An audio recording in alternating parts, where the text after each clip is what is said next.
Title like I did today. Hold on, real quick. All right, now here we go. Welcome to Indiana Sports Beat Radio, presented by Andy Moore Honda of Bloomington. Looks over the middle, second guesses, fires, throws. Does he make the catch in the end zone? Yes! Touchdown! Oladipo to win it. Another one! He got Another it! one! Oladipo! Another one! Huge hole! He's at the 30! He's gonna go! 10, 5, touchdown! Jonathan Taylor! Worked out by Burke. Bounces into Cody. Puts it up. Scores! Now, from the Golf Club at Eagle Point Studios, here's your host, Jim Coyle. Hello, everybody. Welcome. Happy Friday. We have made it to the end of the week. Alec Lasley's joining me right now. I hope your week has been good and you're ready for the weekend because you don't have a choice. It's here. Yeah, it's been a busy week though. Good week, but busy week with a lot of IU stuff. So it's always good that things are picking back up now. Yeah, all kinds of things going on recruiting-wise, which we will get onto that. Tons of visits, news. Football is not that far away, man. It's upon us. Just saw some. Where did this scroll down? Arizona State seems to be in a little bit of trouble.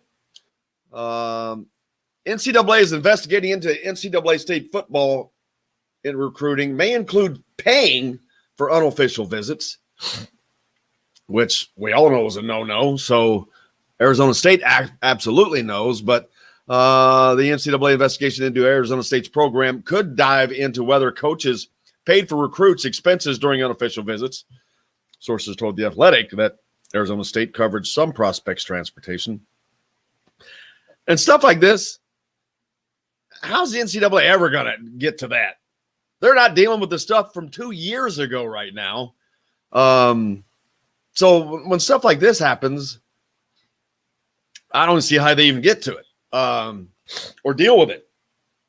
And that makes me worry about other things that could be swept under the rug, because if there's the focus on this FBI investigation, which we're all wondering, is anything ever going to happen from that? Louisville has still not been punished from the infractions before the FBI thing, I think. So they're two behind. Yeah, that's crazy. Name, image, likeness. It's about to slap down on us. What's today's date? The 18th. What, we 2 weeks away now? Yep. So it's just a lot of stuff coming crashing down here fast. Yeah, definitely. A lot of it has to deal with the NCAA and them trying to make a decision one way or another on kind of what route they're going to go with all this stuff. But kind of like you said, going back to the Arizona State stuff, that who knows if anything happens. If it does, it's going to be something super small, most likely. You strip a couple scholarships, you take away some of their visits that they're allowed to have. But I'd be shocked if this stuff doesn't go on around the country every single summer for multiple different programs. It just, again, it's whenever you're caught, everyone looks down on you because everyone knows you're not supposed to do it. But this is college sports. We see it all the time in college basketball. We see it all the time in college football. There's always different violations that come up every single year with almost every single program. Some of them just happen to be quote unquote more minor than the others. I doubt anything is really going to happen. And honestly, I'm getting to the point where why is it that big of a deal that there's difference between unofficial and official visits? Just let all visits kind of run together and let it be that way and stop getting all the confusion between, what exactly you can do on an unofficial compared to what you can do on an official. Because at the end of the day, 99% of that is the exact same thing. And it's just that the school isn't paying for them to clear. And it's just annoying at the end of the day with the NCAA trying to keep some of these rules that have been in place for 20, 30, 40 years. And they're just not adjusting to the time. We've talked about it multiple times, just the unorganization of the NCAA and kind of what they try to do to make up for the lack of leadership that they have at the top. And this is just kind of another aspect that I think needs to change, because it's just kind of ruining college sports in different ways. And especially this year, recruiting when college athletes and high school athletes missed out on all of last summer. It doesn't make any sense. Well, you just said sense and the NCAA in the same sentence. Yeah, so yeah, it doesn't there's work. That doesn't work. When I think of the NCAA, I think of when you hear a story and someone was arrested for something and they go back to a law that was based on in 1846. Oh, this law was put on the books in 1800. That's the NCAA. They're going by laws that were put on the books, their own books, in the 1800s when they were going to basketball games in horse carts and buggies. So, yeah, and I think that's how Mark Emmert goes to work every day, in a cart and buggy. But, of course, Mark Emmert is just the speaking head for these universities, presidents. It's the university presidents. It's not the NCAA. It's the university presidents. They are in charge of this. They're in charge of Mark Emmert. They're his boss. So it all falls on their heads. This falls on these schools, every one of them. Anybody that has put these people in place, it's their responsibility to change that. They don't want to change. They don't want to go through that. The schools want to keep the money for themselves. And the schools can say whatever they want. If they want to truly change it, it will change. They are the head of the NCAA. They are the NCAA.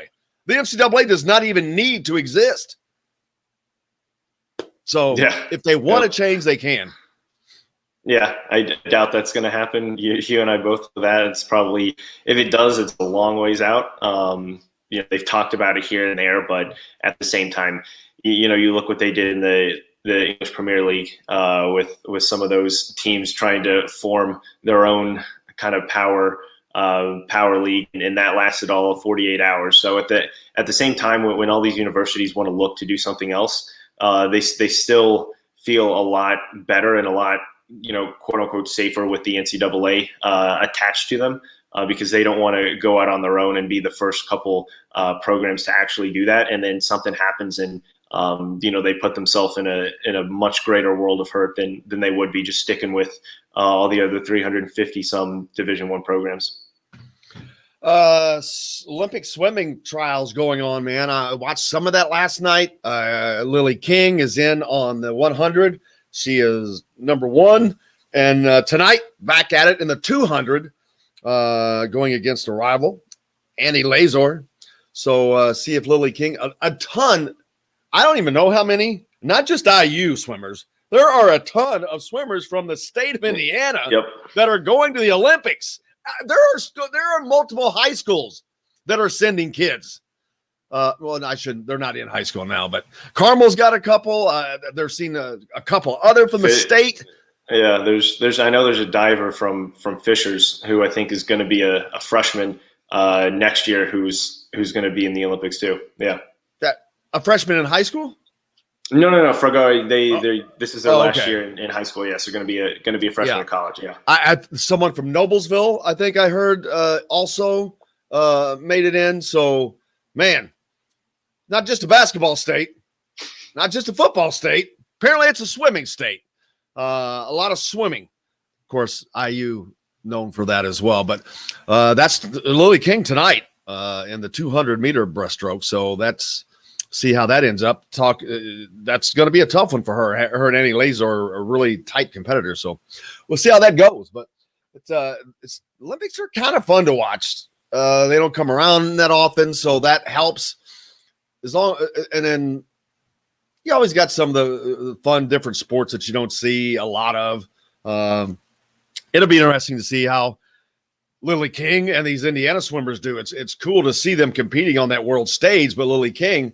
And I forget who it was, or it was yesterday before I was talking. I thought this might be her last. They said no. They thought that she'd go for another after this. And if she dominates the 200, why not? Because she just dominated the 100 last night. You got to make hay when the sun's shining, and the sun's still shining on Lily King. What else is going on? Yeah, no, I mean, not a ton outside of the basketball world. That seems to be kind of dominating things over the past 2 weeks. Obviously, this week, today marks the first time that coaches now can get out and actually see recruits live. So coaches around the country are going to be everywhere this weekend.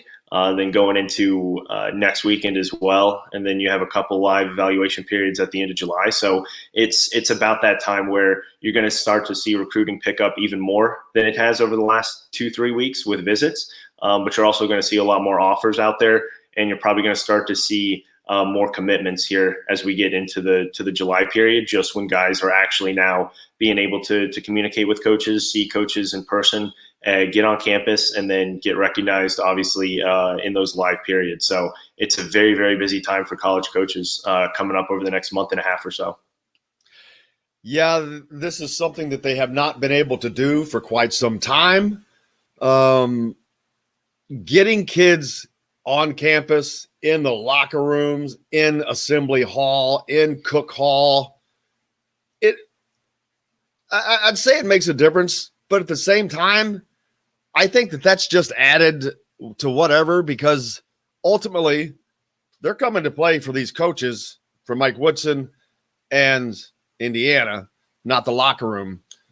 That stuff's nice, but ultimately I think kids go to play for the coaches, most of them because they want to get someplace. And this is the place that they think that the coaches in the system is going to get them there. But but getting them on campus, letting the coaches meet them in that environment is different. Sitting down in an assembly hall, just in a chatting, that's with the coach, got to make an impact.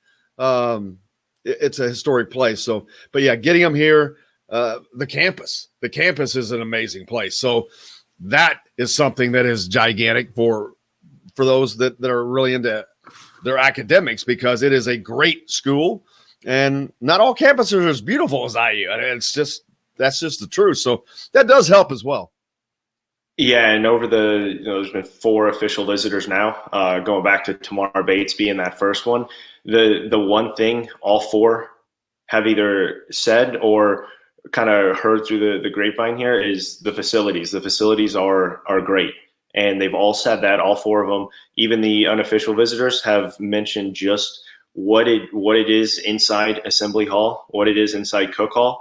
The upgrades that they've made over the past 5, 6, 7 years here has really helped, and it's all for when the recruits do visit. I know a lot of it still has to do with actually just sitting down, meeting with the coaches in person, but when these recruits go on these recruiting visits, they want to be shown all that glam, all of that locker room aspect of it. They want to take those photo shoots. You see it all the time when these kids tweet out all the pictures from their official visits with the photo shoots and them with their jerseys on. They love that, and that's one of the biggest aspects of those recruiting visits, is for them to actually see inside the facilities and see where they will be spending the majority of their time when they're not playing. And all of these guys have just been blown away by what IU's been able to show them in terms of facility wise. Yeah, we'll talk about that when we come back in the recruiting. But we had a discussion on Monday with Charlie Miller about all these kids taking the pictures in the uniforms that don't come to school there. I think those pictures should be destroyed wherever they are. But we'll talk about that in the recruiting when we come back. Indiana Sports Beat. We'll be right back to the Golf Club at Eagle Point Studios for more Indiana Sports Beat Radio with Jim Coyle, presented by Andy Moore Honda of Bloomington. Hey, Hoosier fans, whether you're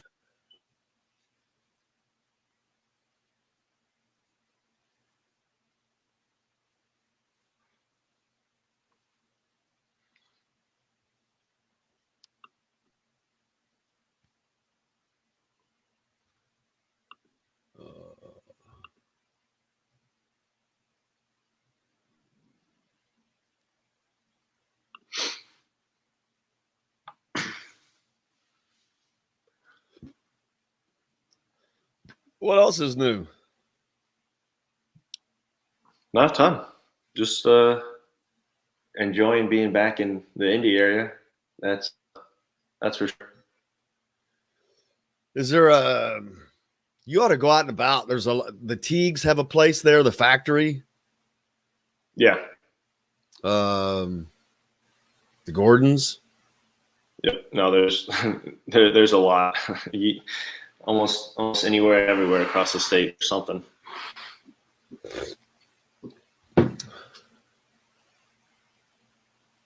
I'm trying to decide who to vote for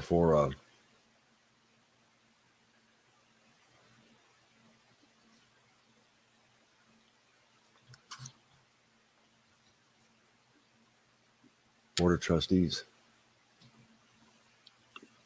Oh, yeah.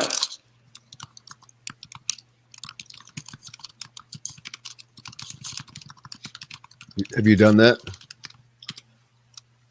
Nope, I have not. Where are you playing golf tomorrow? Here. Okay. Where are you today? Where are you today? In kind of the Fishers area. You couldn't get down here by 12 o'clock, could you? Probably We have not. an opening. We have an really? opening at French Lick. Oh, jeez. Donald Ross course. Yeah, you got to give me more than a 2.5 Dude, hour I didn't head think start about here. it. I'm when I'm sitting there trying to rack my brain. I'm like, going, it's sometimes the most obvious ones are not the ones you think of. Yeah, Bring us back in. Oh, go ahead, Alec, real quick. You got a few seconds. Yeah, I was just gonna say, we definitely need to get down there and play together. So next time you're there, give me a day or two notice, and we'll make it happen. All right, here we go. Sam's Ale House in Carmel and on 86th Street in Indy have a long list of craft beers and all of the right foods to go with. Plan a day on the links at Eagle Point in Bloomington, then stay for dinner at Sam's Clubhouse. Sam's Restaurants, professionals in the art of food and drink. This segment is brought to you by Andy Moore Honda of Bloomington. Now back to the Golf Club at Eagle Point Studios for more Indiana Sports Beat Radio with Jim Coyle, presented by Andy Moore Honda of Bloomington. Here's Jim Coyle. Welcome back on this Friday, man. TGIF. I'm happy about that. The Top 100 Showcase is tonight and tomorrow. Actually, I'm thinking about the girls are tonight, correct? Yep. Yeah, and then guys tomorrow.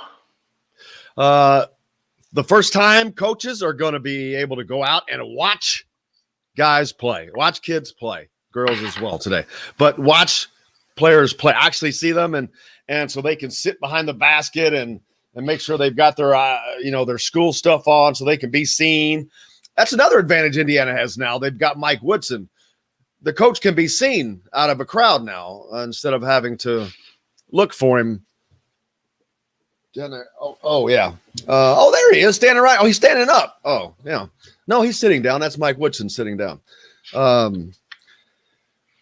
figure you can get those jokes on your own there, folks. But yeah, it makes a big. But it does make a big difference having a Mike Woodson in that gym. Those kids, because this continues. I think the chatter in the beginning of people. The recruiting chatter and the college game crap that was, I don't know who was stirring that crap up because it's just a joke, but I think it was actually good because it got a lot of talk going. It got a lot of chatter. So it got these kids listening to what are they talking about? And then all of a sudden it comes, what? He's done. Boom. And then they quickly learn dude's an NBA guy, knows all these NBA people, and man, boop, it's off. They're all in. So he's already a known commodity.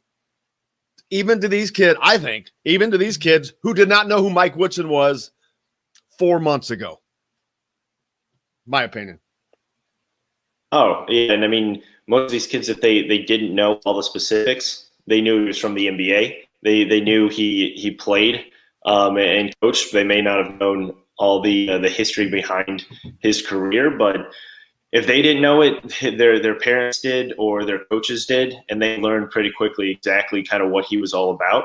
And that has just carried over into the last month and a half here, and especially the last probably 3 to 4 weeks, just with now these recruits being able to talk to him in person and pretty much just being blown away by not only his demeanor, but the stories that he's playing the NBA, playing at IU, and then being able to actually hear and see what his vision is like for them. And that's the biggest thing, bringing that kind of NBA style and that development to the college game.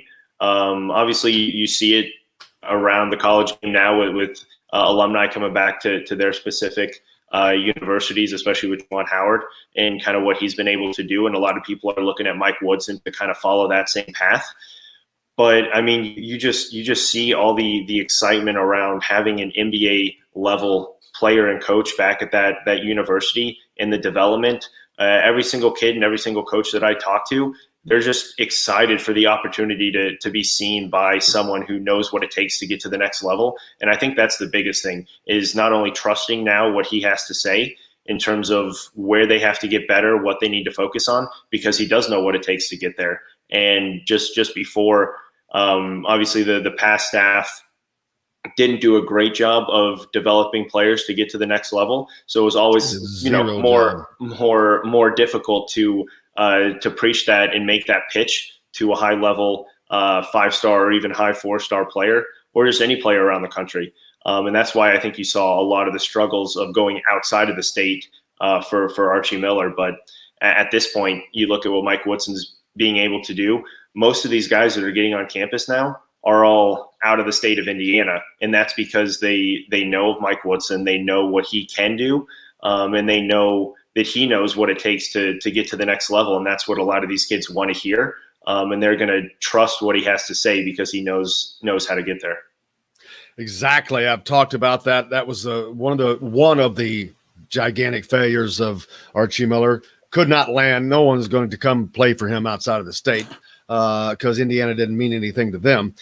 But now this is you have to have elite players to be elite. They're still going to get all the Indiana kids they need in the future, but you have to have the elites, and they come from everywhere. And like Tamar Bates, to me also is another key element. Rob Cassidy talked about how important it was, but that was the domino. That was the first domino that fell, and it's like ever since then, it's just been knocking over dominoes like you've set them up to fall down. Yeah, absolutely. And his quote was, winning that Tamar Bates battle really kind of showed people what that Indiana program was going to be under Mike Woodson. And that's exactly true. And the fact that he was able to land Tamar Bates after Indiana really not being involved in his prior recruitment and doing that in basically just a little over a week is still incredible for a guy for that caliber and having that many offers and having that much talent. But the connection that he was able to make with that entire family, and the fact that they knew exactly what that plan was for him when he came to IU, and not sugarcoating anything, not promising anything.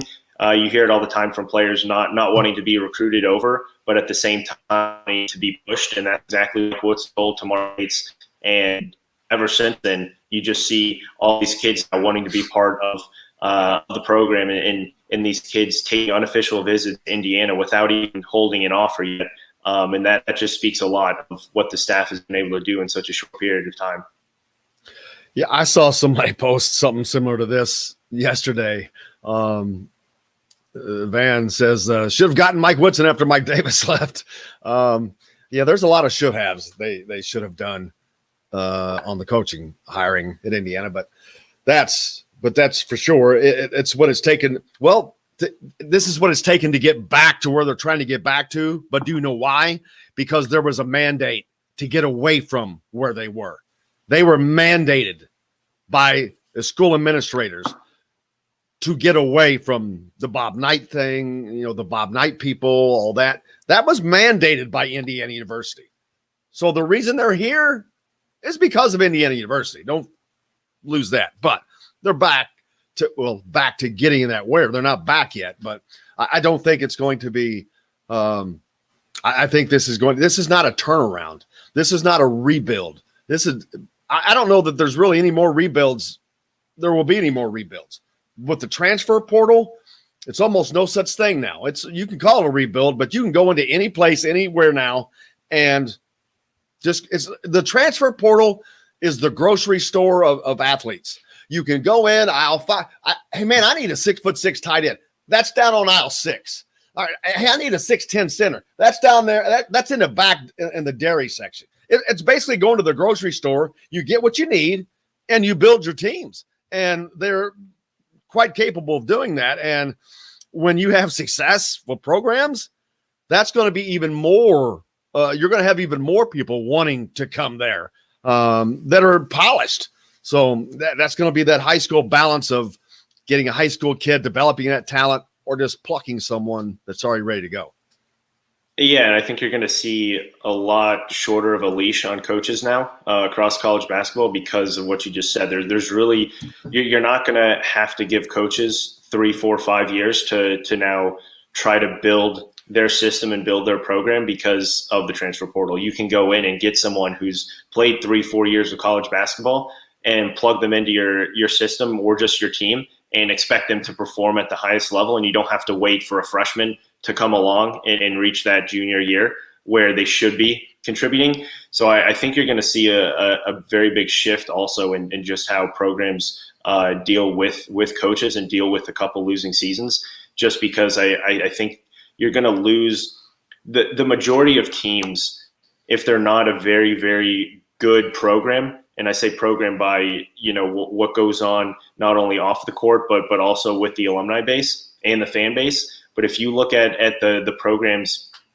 around the country, you're going to lose a lot of that kind of family atmosphere now if you're not really bought in and focused on continuing to build that kind of lifestyle after college. And you hear a lot about, some programs have their hashtags on Twitter, called the family or the brotherhood or anything like that. Certain ones are definitely more real than other ones. I think you look like at LAO. Yeah, well, exactly. And you see what Tom Allen is doing with that. And that's really going to be a huge point of emphasis, I think, moving forward for college basketball, even if they're just one and done players, even if they're just guys who come in for 1 year out of the transfer portal. But you're really going to have to focus on exactly what that person is going to bring chemistry wise, because it's going to mean a lot more than just that skill set. Because if you are just going to get him for 1 year, you're going to have to make sure that he's going to fit in immediately.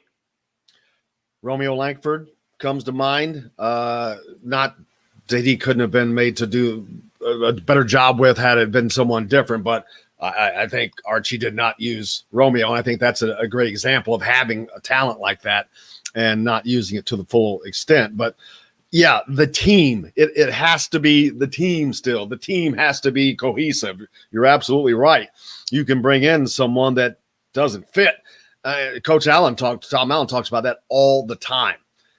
The fact that they are able to do what he does with 125 guys, not 13 that a basketball team has, 125, keeping that family, us team atmosphere, it's tough, but he does it. They do it. That's part of their success. So absolutely a basketball team. Yeah. And it may be a little more transient, maybe not, but having that for anything is you have to be together to win. It doesn't matter if what the sport or business, you have to be together to win. And you're exactly right. That's the chemistry is always going to be the key to making these guys being able to come in and play 1 year or come in and play 3 years from a different school. Xavier Johnson coming in from Pitt, different environment, all that. Got to weld in, and because he's going to be, I'm looking at him to replace Armand Franklin's production. And I think that they've increased there. I think that Miller Kopp has increased the role that Jerome Hunter left. I think they've gained where they've lost. They've gained by attrition to me. Oh, absolutely. And I think you look at the personalities that they brought in too, especially with Xavier Johnson, more of a kind of in-your-face, hard-nosed player. And I think you needed that out of the backcourt. We've talked about the backcourt now for how many years and kind of the inconsistent play that they've brought over the past 4 or 5 seasons.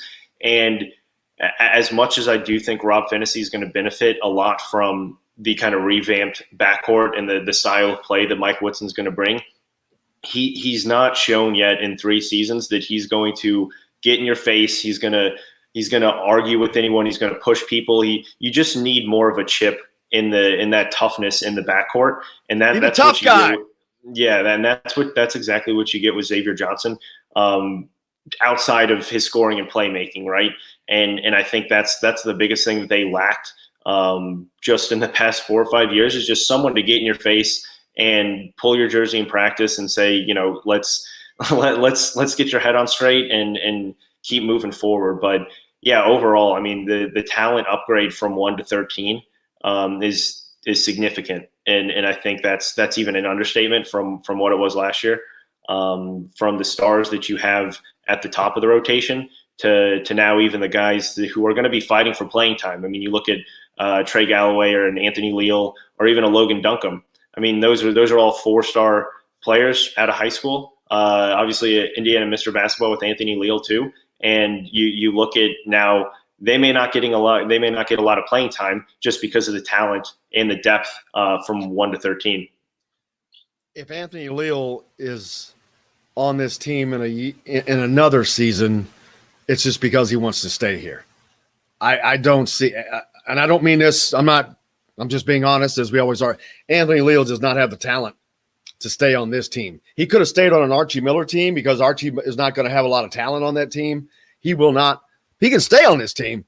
He's not going to play much. I don't think he's going to play much. From what I saw last year, he didn't. Well, I don't know what he was. What part of his game? What's he going to bring? He's not a shooter. Well, he's not a facilitator. I mean, I think from last year, yeah. That's. But I think you look at it. This team and this system is going to be entirely different. And you look at what Mike Woodson, he bring to it? So I'm wondering. I don't know. I don't know. He's the one that, like, we know with Leo, he can be a shooter. I don't know what Trey Galloway can do. Zero idea after what I saw last year. Yeah, I mean, it's all going to be specific roles, and that's what Mike Woodson's going to figure out this summer and into the fall here. But the biggest thing with all these guys is if they're going to stay on the team, from anyone from 1 to 13, not just talking about a specific player, but they're going to, have to know exactly what their role is. They're going to have to be bought into that role, and they're going to have to perform specifically what that role is, because that's what you're supposed to do in the NBA, and that's what Mike Woodson is just known to do. And I think that's why you look at a guy like Jerome Hunter, who was part of the team last year, who was part of the team even 2 months into the Mike Woodson era, and then they just didn't connect on exactly what they wanted. And he said it too. He could be a good shooter, but his statistics didn't show that. And if you're not going to perform your role to the best of your ability, you're not going to play. So it's going to be very important for some of these guys to really find exactly what role they want and to perform that to the best of their ability, or they will not be seeing playing time. Yeah, well, later, Alex is going to rejoin us a little bit, but we've had some conversations about starting lineups. Not that matters, but I don't think that of last year's starters, I'm thinking, I said 2, but I'm thinking only Trace Jackson Davis is going to be the only starter from last year that will start this year. We'll see. I don't know how Durr comes along, but that, and you mentioned minutes. We're going to talk about that, because last year minutes were easy because it was just the 8 guys that were playing. Well, now you're going to go much deeper, but part of those 8 guys, I don't think are going to be much a part of these rotations. So plenty more to get to. We'll be back with it from the Golf Club at Eagle Point Studios. We'll be right back to the Golf Club at Eagle Point Studios for more Indiana Sports Beat Radio with Jim Coyle, presented by Andy Moore Honda of Bloomington. Whether you're looking for a relaxed... Okay, you got to go now, right? Yep. All right. Do you have anyone jumping on after or no? Todd's supposed to be. Try to read Todd. And then who's – we don't have a 10 o'clock, do we? You thought it was Jim Reamer, but then you said that was wrong. So yeah, just try to get Todd right now, and then we'll plan on having Alec back at 10. All right, I'll shoot you a text after then when I'm done with. Well, we'll need you regardless, probably. Okay, I'll shoot you a text just to make sure. Just pop back on. Cool.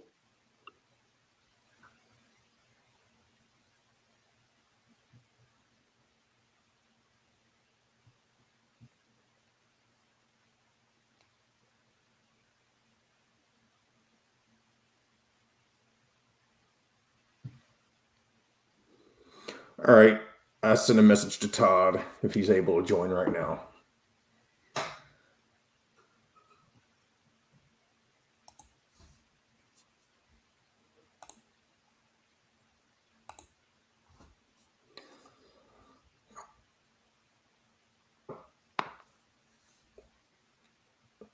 If not, I do have those Dick Vitale clips if you want to reference anything. Don't want you to feel like you have to, but they are there. Well, I want to get Todd because everybody's been wanting to hear from him. I know. I feel like every week they're asking for Todd Leary. All right, here we go. Lots of comments on that. All right, so switch over to our Remax balloon.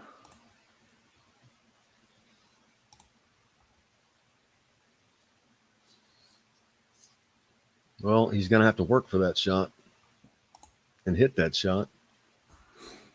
You know, I think y'all forget too, and I think he's in the same boat as Anthony Leal as Parker Stewart. One of them. That is the one that keeps getting forgotten. Yep. There he is. There he is, yep. Speaking of shooters, there's one who is. What's up? I said, speaking of shooters, there's one who is. Got a whole team full of them now. Where are you today? Kentucky. We're at in Kentucky. Right now, I'm in Henderson. I was in okay. Bardstown and Owensboro already this morning. All right, I got to bring us back in. We're ready to come back. Lease for just $270 a month. Andy Moore Honda Bloomington, Bloomington's #1 Honda dealer. Come see us at the all-new Andy Moore Honda, now in Bloomington. This segment is brought to you by Remax Advanced Realty, Indy Home Pros team by Cheryl Sizemore. Now back to the Golf Club at Eagle Point Studios for more Indiana Sports Beat Radio with Jim Coyle, presented by Andy Moore Honda of Bloomington. Here's Jim Coyle. Welcome back. It is Friday, man.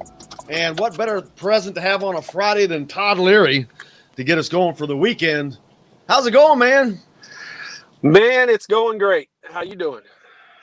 Cannot complain. Nobody wants to listen to it, so there's no point in trying to do it. True. But everybody wants to talk basketball, and of course, as always, but the summertime's upon us. Got the top 100 showcase this weekend. First time coaches get to go out and watch players play in like 2 years. Can you imagine not having that as a kid that's trying to get someplace, or as a coach that's trying to get kids? Oh, I mean, from an actual athlete's perspective, that just had to have been incredibly frustrating for the last couple of years. I mean, there's so many different frustrating situations, that happen for people in their daily lives. But for these athletes trying to, get free education and get their college paid for and continue their athletic career, obviously not just basketball, but, we're most familiar with it. And I know those showcases are a big deal. I mean, it's not generally a lot of the Indianas and Kentuckys and Dukes of the world that pick up players there, but it's a lot of the smaller schools and kids that in today's transfer portal world, they go somewhere for a year or 2 or 3 and end up transferring to an Indiana for their senior year. So it's a big deal. I mean, it's nice that this is a big step forward in things getting back to normal. Can you imagine if the transfer portal had been around in your day, how it would have changed your team?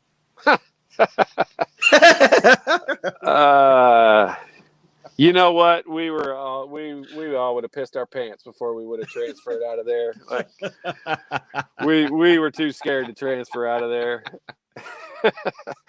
We loved it, we hated it, and we were all scared to death kids that had no idea what we were doing. Well, that's the greatest part about it too. Yeah, it makes it fun. Indiana, of course, has had a coaching change. I don't think we've had you on since that has happened. Mike Woodson has come in. Indiana trying Magic Mike. He is the magician for what he has turned around in a couple of month period of time. He is a magician. I mean, we were just talking about that. The influx just this last week there has been 4 or 5 elite visitors come through here, 4 or 5 more elite out-of-state visitors than had been in probably for the 4 years prior. But that's a constant parade now of getting that level of talent like it was in your day when you had that talent. Getting back there, that's crucial to this program getting back to where it was. Yeah, and like I'm going to say this, I'm really going to simplify it, but that's the easy part of recruiting. Like what I want to see, and this is something that will gradually happen over time, and it'll take some time to be able to prove this, but I want to see him find some diamonds in the rough. I want to see him those OG Ananobis of the world. Everyone's going to recruit the top 25, 75, whatever they are. I mean, I want to find those guys that recruit and develop. I want to see him find those guys that are the pieces to the puzzle. Like how many teams do we see that have, all parade All-Americans on their starting 5 and roster that end up being very successful? I mean, it just doesn't happen very often. Nope, you got to scrap. It's fun to talk about. The big time 5-star recruits that come in and all that. And I get it. I wasn't one of them, so it sounds like it's sour grapes from my perspective. But it's really not the case. Like all the great teams that you have put together, they've got pieces to them that were not 5 stars. And that's the fun part to me, is to see how Mike Woodson's going to piece these guys together. And I think Dane Fife will be a big part of that. And it'll, Dane Fife is a perfect example of that. I mean, he could make whatever team you were going to put him on, Michael Lewis, Dane Fife's, those kind of guys, they were going to make whatever team they're on better, but they're not going to be recruited as a top 25 guy in the world. Well, it's like you always need a tough guy. You always talk about Jamal Meeks was the guy that you're like, man, I didn't want to screw with him. Dane Fife was the guy on their team. Sure. Because I had Mike Davis on here, and he's like, first thing he said was, oh, man, every time we'd come over, his referee's like, no, make sure you keep him under control. Right. Yeah. I mean, and that's, you've got to have but they haven't had that. They've been soft. They've not had the bulldog. They've not had the pit bull bulldog guy for a few years. And it's not that the guys don't play hard. It's not that they're not willing to dive on the floor. And it's that, there's just guys that have an intangible that make a big play. And the big play is not necessarily, the Watford 3-pointer at the end of a game. Like it might be a loose ball or a tip rebound or a steal or a defensive play or a block out or something. And they've just not had that guy that's, like this is just going on a rant a little bit, but I'll never forget, like I've always thought, and I would argue with anybody that I think Steve Alford was my favorite player without a doubt growing up at IU. But I think the guys who played kind of overlapping with the two, I think a lot of people would tell you the greatest shooter that's ever gone to Indiana was Jay Edwards. And, the one thing that when I got there and talking to Jamal Meeks and Lyndon and those guys, and I never overlapped with Jay. I actually took his scholarship when he left. And so the thing with Jay that I was always like, oh my gosh, he's such a great shooter. He's all this. And they were like, you know what? The thing about Jay that nobody really gives him the respect for is when our team, like he didn't look like a hustler. He didn't look like he was playing that hard. He was just kind of smooth out there. But whenever the team needed a rebound or whenever they needed a block out or they needed a steal, he was always that guy that got that big play. And that was his biggest asset to the team. And they all counted on it. They knew they could count on it. And that's what Calbert became to us. Calbert became that guy. Yeah, he scored more points than anybody ever in the Big Ten, but he also always got that rebound. He always guarded Steve Smith when we needed to stop Steve Smith. And so they've not had that guy for a while. And I think Mike Woodson was that guy. I think he was the intangible guy, and I think he'll get that guy. Yeah, you have to want to be that guy. Sure. And like Calvert was, and all the guys you mentioned. You can't teach it to guys either. Like you either kind of have it. No, it can get bigger, it can grow, it can get better, but you can't go teach a guy who doesn't have it to have it. It's just, I don't know how to say it other than that, but it's just the way it is. It is. And when we haven't seen that for a while, and the toughness, and you have to have toughness, because whether it's fighting for a rebound or a loose ball, it doesn't matter. You are fighting for your team. You have to have that. And they need, and And when you see a guy that's fighting for you, that elevates the rest of the team. For sure. You better join in or get left behind. Yeah, for sure. I mean, you hear people all the time talk about, who do I want to be in the trenches with, or who do I want in the trenches with me when we go into battle.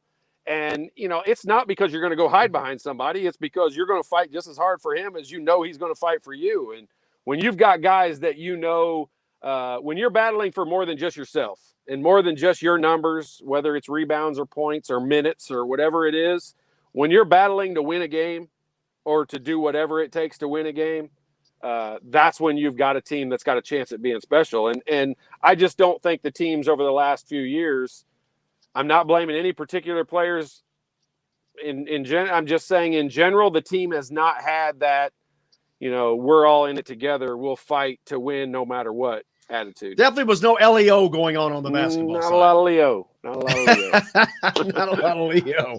Last year, minutes were easy to come by for the guys that played. This year, that's not going to be the case. I think Trace Jackson Davis is the only starter from last year's starting unit that is guaranteed a spot. That's guaranteed a spot, yeah. For sure. And that's a great problem to have. It's also, one of the real benefits to that I see is, they've got some, transfers coming in that have played other places. They've also got some young guys coming in that are extremely talented.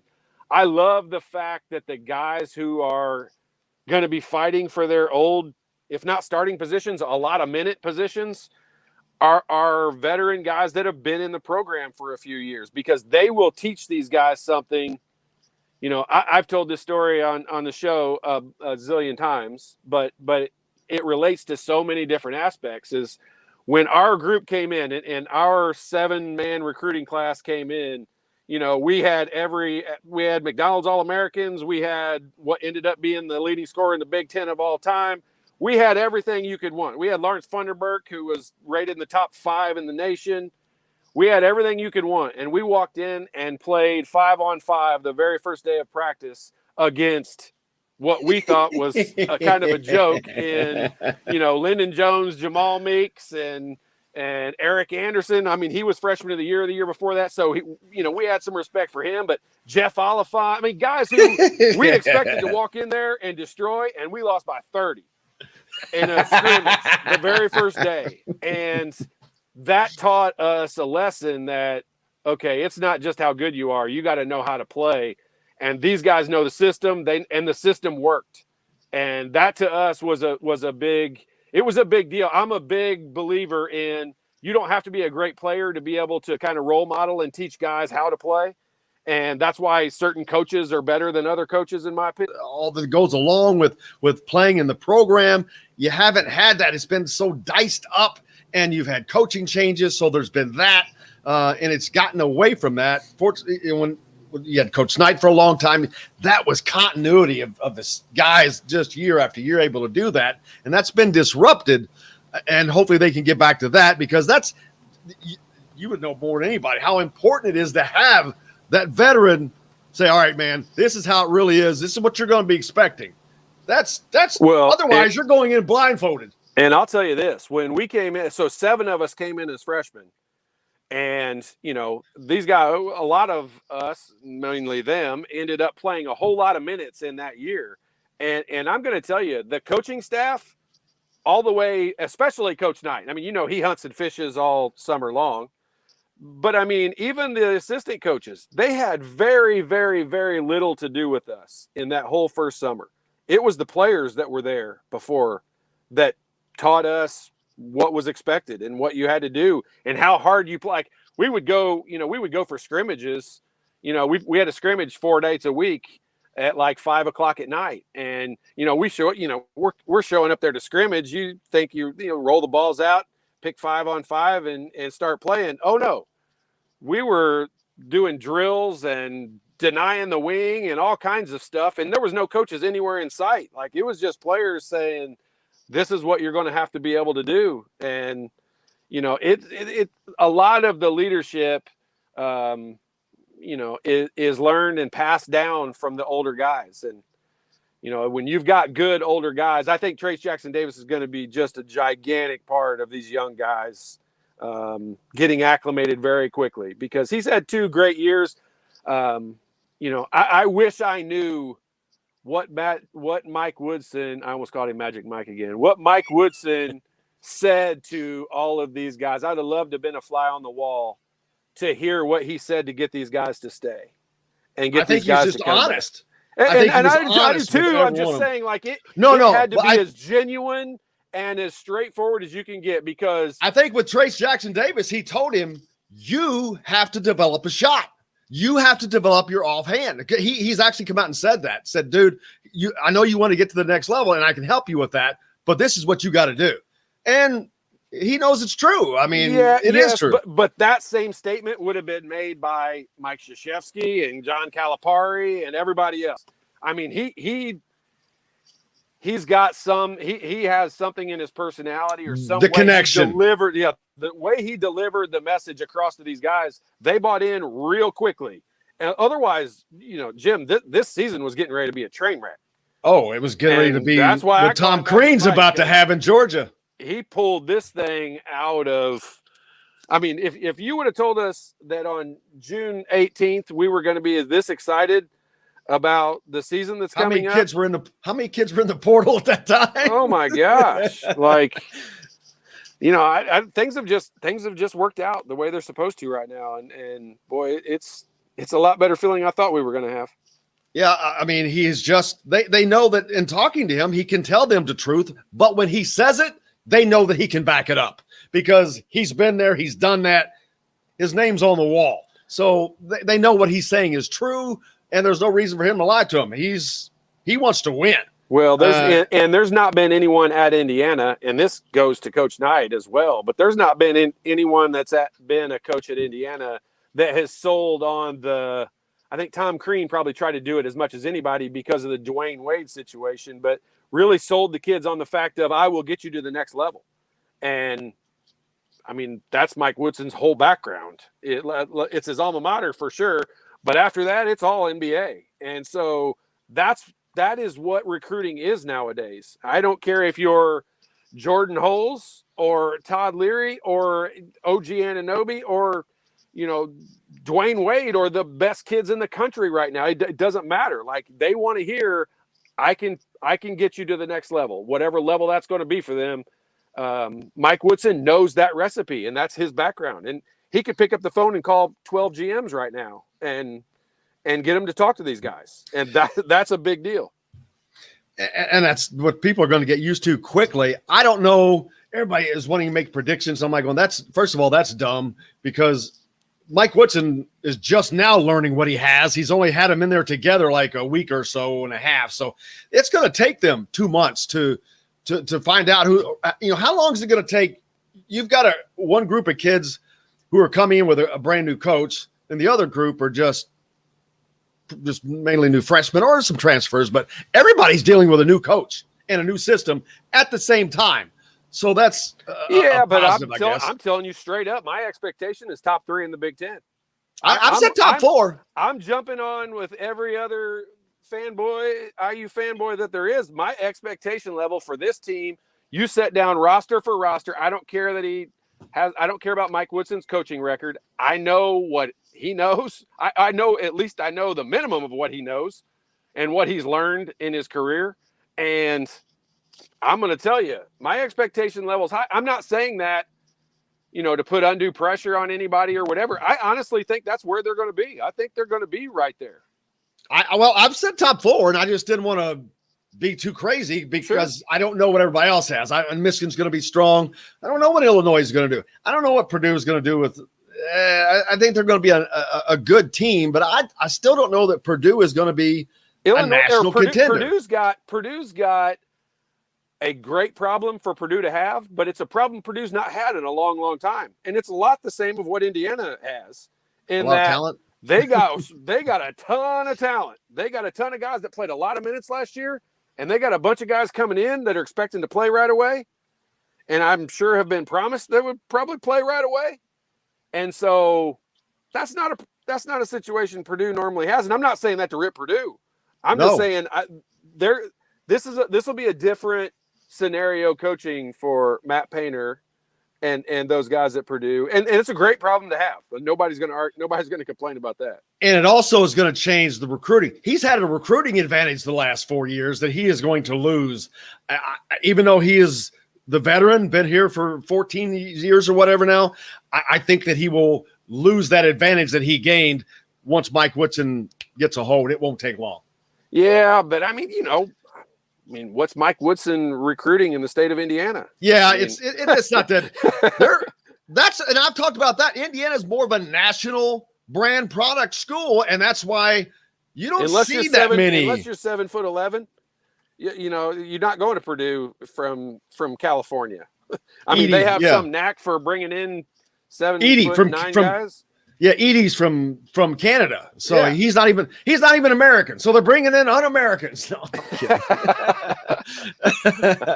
Yeah, but I mean, it's just different. But I mean, you can go down the list. I mean,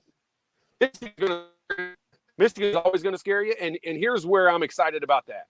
I honestly think 2 or 3 years from now, everyone else in the Big Ten is going to feel the same way about Indiana that we feel about Michigan and Juwan Howard. Yep. And that's the excitement. That's the excitement level I think that we're at. And Indiana Purdue, that rivalry will get back to where it should be. Indiana's lost them 9 straight times now. It's unbelievable. That truly to me is the biggest benefit of Archie Miller being gone. Not that I wanted. I'm not saying I wanted Archie Miller gone for any reason. I did, but I'm like that streak now kind of goes out the window. Like that streak is kind of null and void because Mike Woodson could say they haven't beat me 9 times in a row. They haven't beat me once. Yeah. So and how hilarious would it be for him to win that first game? That would be kind of funny. It will not surprise me. Now and then. So how much pressure will this put on Matt Painter? I mean, we can't. This is to be predictive. Let's say what we're thinking comes true in a couple of years. That's going to put pressure on Matt Painter again. He's kind of been okay with where he was, but they haven't ever achieved anything nationally. They just can't get anywhere. Yeah, they have. I mean, I say this all the time. You've got to have a team that's really, really, really good, like crazy, really good. But you also have to be a little bit lucky. And in order to get to the Final Four and win a national championship, which I never did, so I can't really speak on that. But in order to just get to the Final Four and get to those other levels, you've got to have some luck involved. I don't care who you are. Otherwise, Kentucky or Duke would win every year, or Gonzaga last year. I mean, and so you take Purdue's team a couple years ago when they had Carson Edwards, and the way they lost to Virginia, that was Virginia's lucky. Like Virginia went lucky to finish that season to win a national championship. And they were awesome. They were great, but they still had to get lucky. And that was Purdue's real shot. Other than Big Dog, Glenn Robinson a gazillion years ago, like Carson Edwards was a special scorer. Like that dude for college level was a special scorer. I think Romeo was an overall probably better player. But if you want to talk about scorer, Carson Edwards could score better than Romeo Langford every day of the week in college basketball. In college, he could. And so, that team was special with Ryan Klein. They had a great mix and makeup, big guys. They kind of had a great setup. Last year's team overachieved. I think if you look at it on paper, I don't think they would say that. I think they did what they thought they would be, as good as they thought they would be. This is not a Purdue show, but I mean, when you're looking at teams that are expected to be really good, it's going to be difficult for Purdue, I think, having as much talent as they have, trying to intermingle that with what they had going on last year. And because of the portal, firing at Minnesota, Richard Pitino, and a lot of his guys, I don't really know what the Big Ten is going to be like next year. I'm just thinking Indiana, Michigan, Purdue, Illinois, maybe. I don't know. They other than that, Maryland. When Garza comes back for his 13th year and all of those guys come back at Iowa, I mean, they'll be good again, I'm sure. I'm sure there'll be some loophole in the whole thing of he'll play half the season in the NBA and then the Big Ten will let Garza come back and finish the year out at Iowa. You got C.J. Frederick, though, speaking of Iowa, that's at Kentucky now. That's at Kentucky now. I mean, what's the world? That dude could down shoot. to? When Calipari's bringing in guys like that, that's when they scare me. That's when a team like Kentucky scares me, when they're willing to go get a guy like that, because that's been their missing link forever. I always thought he was, he wanted to be this NBA guy. And if you look at the NBA teams, they've always got a shooter that's on the team that you're like, that dude wasn't even that good in college. But all of a sudden in the NBA, he can't miss.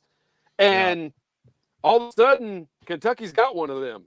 And that's a scary sight. Yep. Hopefully you don't see that. But sure like to see that series get back together. Maybe with Mike Woodson. That'll We help. should go play that in the Bahamas or whatever we're doing in August. We should play them down there. That'd be sweet. I like like a lot it. of fan base to go. I guarantee it. I'll put me on the train, baby. Train across the water. I don't know that'd go too well. Train wouldn't float that well. What you got coming up? What do you got going on this weekend? I lost you. Sorry. I was just saying what you got. What do you have coming up? What are you doing? Ever since producer clicked on there, I can't hear you anymore. Sorry. Oh, okay. No, I was just saying, what do you have? Now I got you. What do you got coming up this weekend?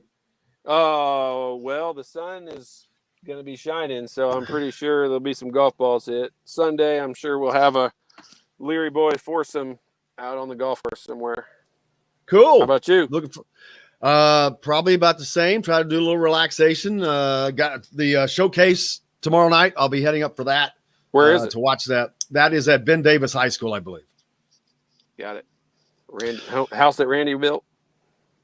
It's the house that Leary built over across on the other side of the That's Randy Whitman's house. Randy Whitman's house. Ben Davis man. He was a Ben Davis man. Yep. Oh man, well, brother, I cannot tell you much. I appreciate it. There are tons of comments. They've missed you. They love having you on. Oh man, I miss. I love to be able to just give people my wisdom and let them get smarter just listening to me. They need it. Yeah, I They just talk to need myself it. in my van all the time. I haven't had one argument. It's been pretty awesome. All that knowledge is spinning around. Yeah, man. it is. It's like a tornado in here. We'll get more of it, brother. Be safe. We'll talk All to right, you buddy. soon. All Thank right. you. Enjoy the it. great Todd Leary talking with us today about everything IU. We'll be back with more. Alec Lasley joins us after this. We'll be right back to the Golf Club at Eagle Point Studios for more Indiana Sports Beat Radio with Jim Coyle, presented by Andy Moore Honda of Bloomington. Hey, Hoosier fans. Well, that was just spectacular. I tell you what, that's a new one where me joining the stream makes him not be able to hear me. That's scary. Or not be able to hear you. Not me. Because I didn't do anything except for just join the stream like I normally do when it's time for break. Yeah. But maybe it's just his headphones or, I don't know. That's weird. Alec, you can hear us just fine right now, right? Yeah, I never have any issues. Yeah. I never have any issues. It's probably just Todd being Todd. He could have been just being stupid. Yeah, that might. I don't think he was. I don't think he was. Oh, there you go. Where are you from, Harrison Shreve? Where's he from? I'm trying to give you my vote.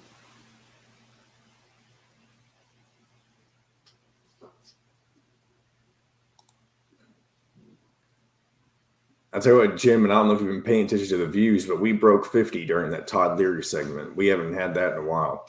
I knew it was in the 40s.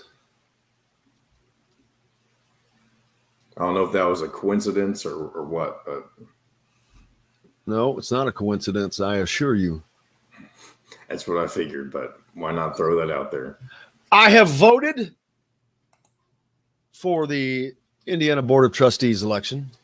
I know who it wasn't for. You are correct. Did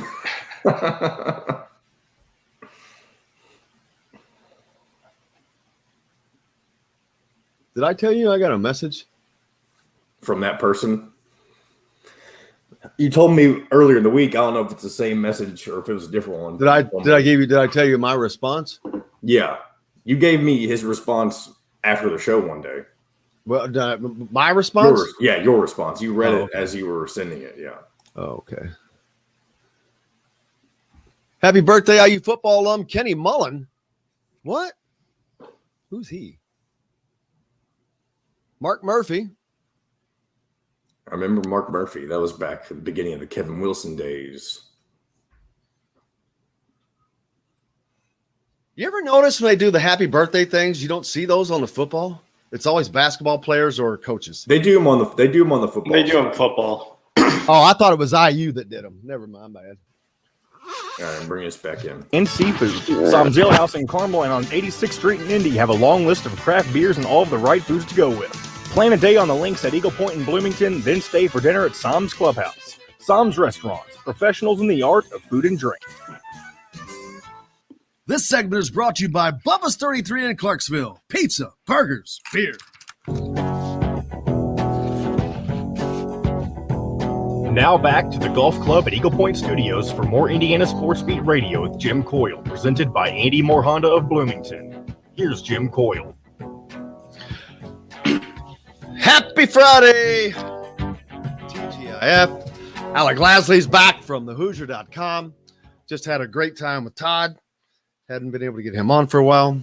Been too busy, but get him on a little bit more frequently over the summer. Alec, big week for Indiana. We talked about it earlier, not exclusively, but a ton of visits on campus, all high-profile visits. The latest, Kyle Filipkowski, Justin Taylor, the latest two, the most recently. And Filipkowski, he's one of those big dudes that, well, he's kind of like a Logan Duncan, but he looks like he may be a little bit more athletic. But these are the kind of guys in bunches. Indiana would have one, and that would be, they'd get one every 4 years. They've got to get these guys, which they will,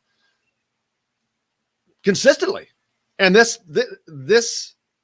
parade, that's exactly what that is going to do. It is going to give Indiana consistent elite talent, or consistent talent that can be elite, as Todd talked about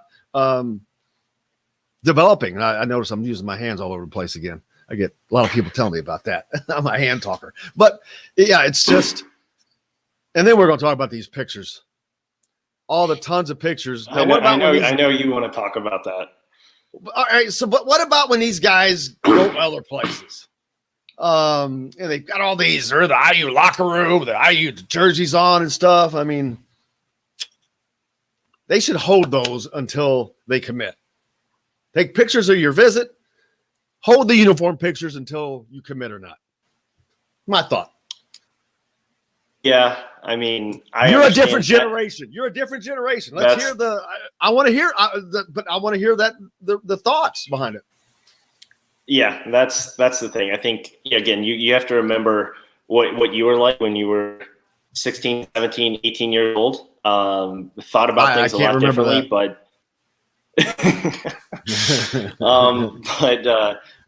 these guys, I mean, they've worked hard to kind of get to where they are in terms of their 18 years of life and being that high profile of a player, just well known around the country for playing basketball. I don't have an issue at all with them. Obviously, that's just part of their official visit. I mean, what's the difference then of just going and walking around campus for just a normal campus visit than if you're not really going to be able to do some of those other things? And that's I'm saying everything except for the uniform. Everything except for the uniform. Yeah, but part of that, I mean, who doesn't want to put on if you're being heavily recruited by this team? I mean, some of these kids then go to that school. Commit to the school.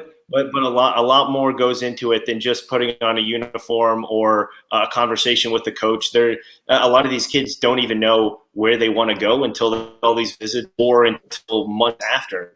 And they just remember maybe what it felt like to put that jersey on for that photo shoot, and then maybe that's what sends them over the edge. My thing that I am a little bit not irritated about, but a little bit just confused is when they do post the pictures, they always put the hashtag not committed. That just started in the last year. That's the part that I don't get. I don't have a problem with them posting the pictures, but it's when they say hashtag not committed, because they know they're just doing it for giggles, and that's the whole problem I have with it. But I mean, look, Yeah, but people do stuff for views and do stuff for giggles and do stuff for attention all the time, no matter the age. So I don't have a problem with them doing it. It's just them. But it's just them. When I just don't get the point when they put not committed. I'm going to assume you're not committed until you say committed. So the fact that they do that, it just that's the one thing that I don't really understand. But I don't have a problem with them taking pictures.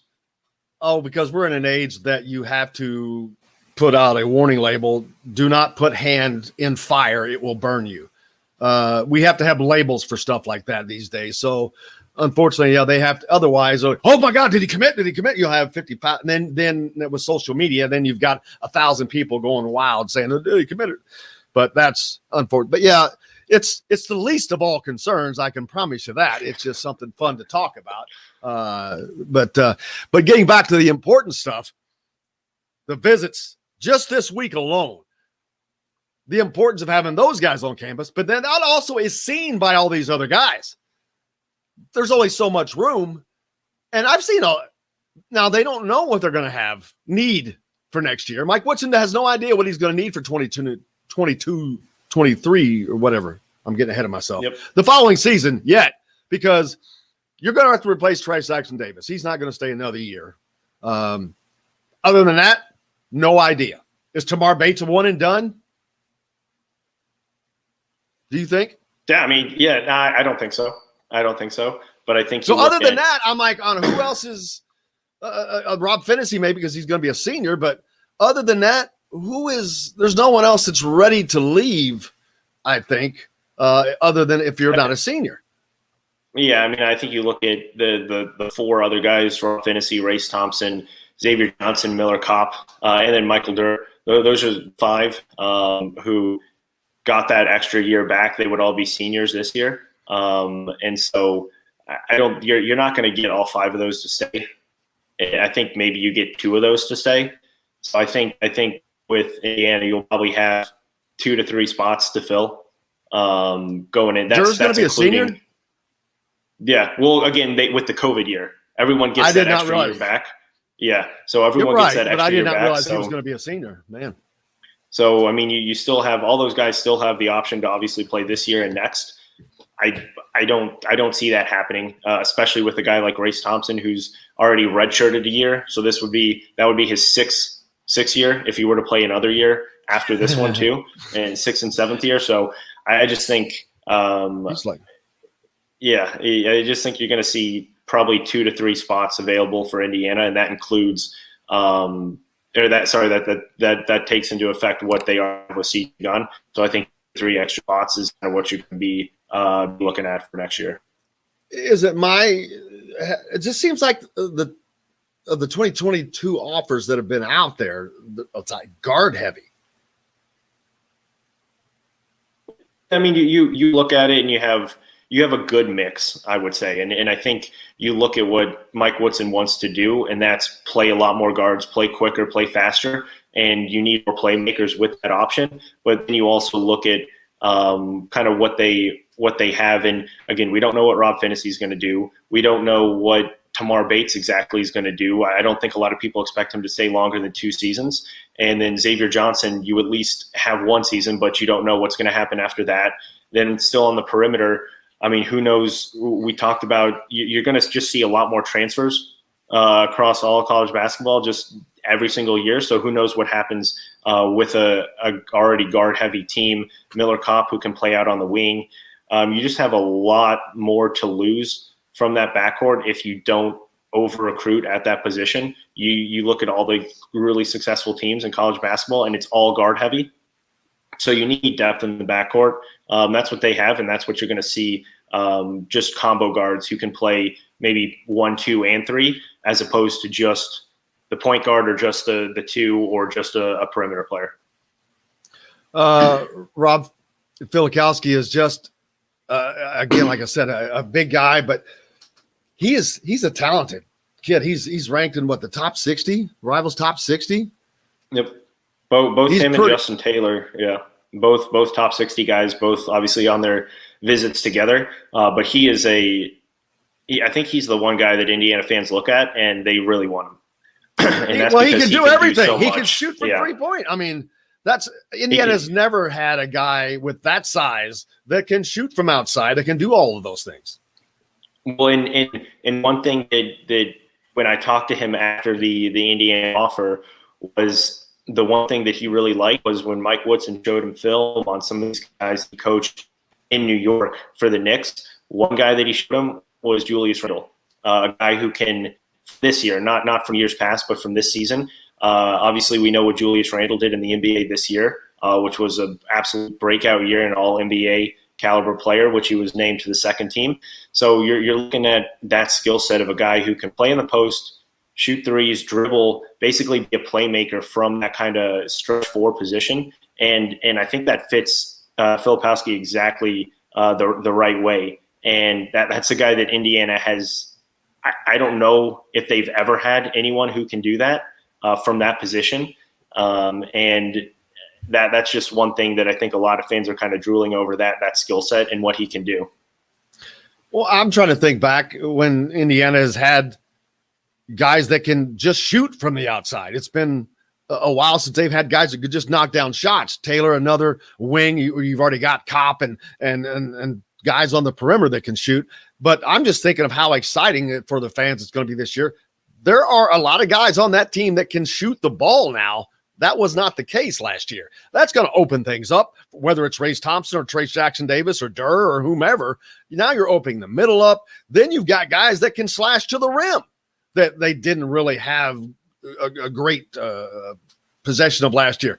Xavier or whomever it is, those guys can get to the rim as well. This is going to be such a completely it's a 180 of what Indiana fans have seen for the last 4 years. A 180. Boy, and I mean, the big thing is you just have a lot more offensive firepower. You just have a lot more excitement on the floor because a lot of these guys can just do a lot of different things, but they're just a lot more skilled and they're a lot more developed.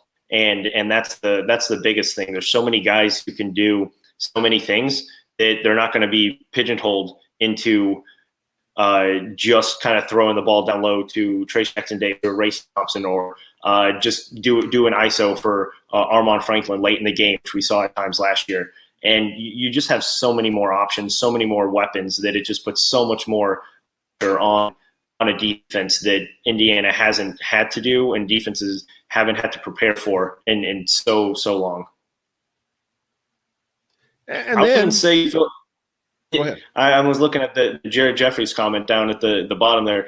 I would Filipowski's more skilled than Jared Jeffries, but wow, that's probably saying something. That's a good. I mean, just look at the way that the game has changed, and look at the way that now he can these do more than what Jared changed. Jeffries can do. Jared Jeffries played from 10 feet in, basically. Yeah, he could step out occasionally, but most of his game was right around the perimeter. And that's the biggest thing is Filipowski can literally do any and all of that. He had a game earlier this year. I was talking to his coach. He had I think it was 10 points, 19 rebounds, 8 assists, and that's from a 6'10" forward. So I mean, you look at that double with assists in the category. That's almost, unheard of. And almost 20 rebounds. And that just kind of shows you he's very unselfish. He lets the game come to him.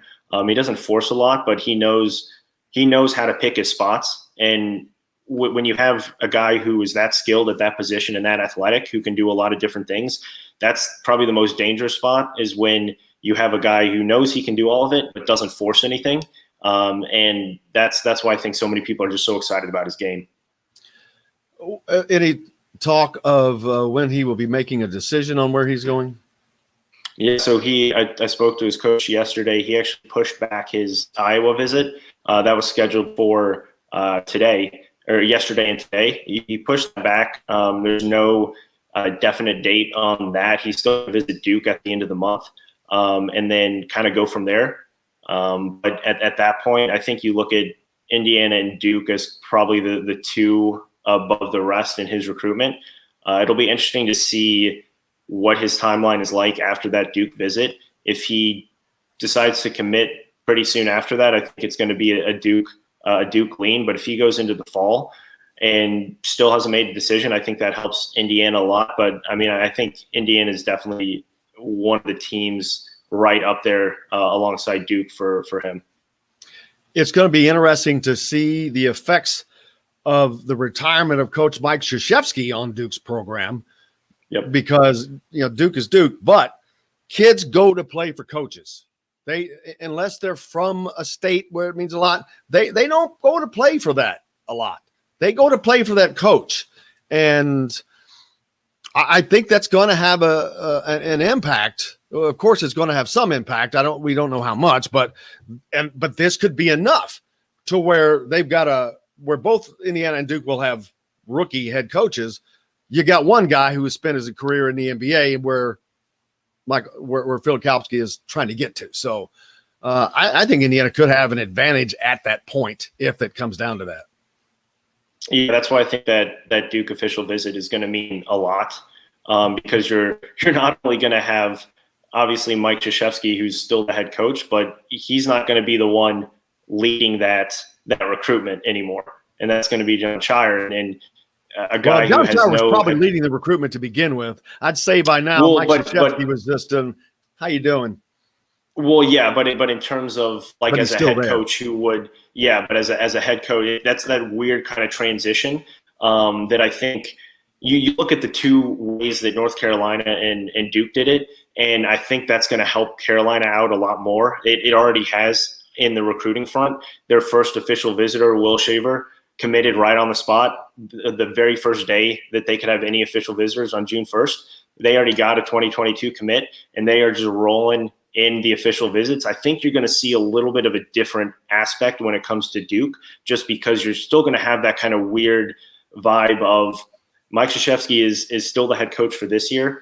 None of these players are going to play for him, but how does that recruitment take place when it is an official visit? How involved is Mike Krzyzewski? It's just going to be a much different vibe. And that's why I think it's going to be very important to see kind of what comes out of that Duke visit for him. Yeah, and another thing that Indiana is going to have, and we got to take a break. When we come back, we'll talk about this. In the practice, they're going to have four bigs going at each other. They didn't have that before. How was Race Thompson and Trace Jackson going to get better when they had no one to practice against that can push them? That was non-existent. But we'll talk about that much more when we come back after this. We'll be right back to the Golf Club at Eagle Point Studios for more Indiana Sports Beat Radio with Jim Coyle, presented by Andy Moore Honda of Bloomington. Whether you're looking for... Oh, man. He's 22 years old, man. He's a man. Who? Michael Durr. Oh, yeah, no, that's what I'm saying. He's been around for a while. Jeez. See, I was thinking he was a freshman. Oh, no, he's from South Florida. Dude, how's he not going to start? He's not a starter. He's brought in specifically for, again, to play that kind of specific role of off the bench, give you 10 to 12 minutes a game, be a physical rebounding big guy, clean up the glass, kind of a more the same kind of role that Joey Brunk played, but much more athletic and much more of a productive defensive presence. Can he score around the basket? He can step out a little bit, but he's not going to be a scorer. Joey wasn't a great scorer.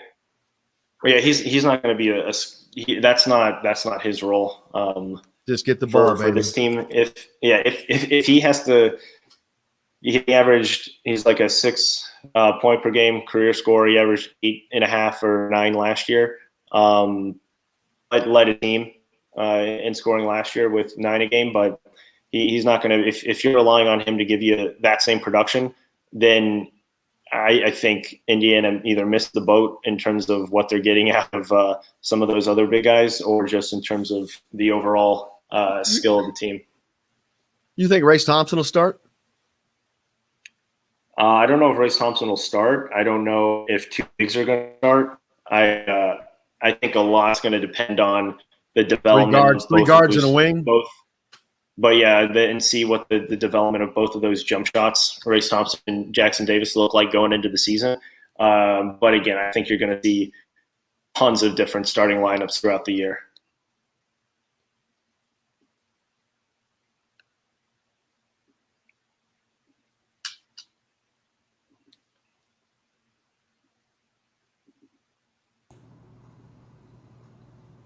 All right, I'm going to go ahead and bring us back in.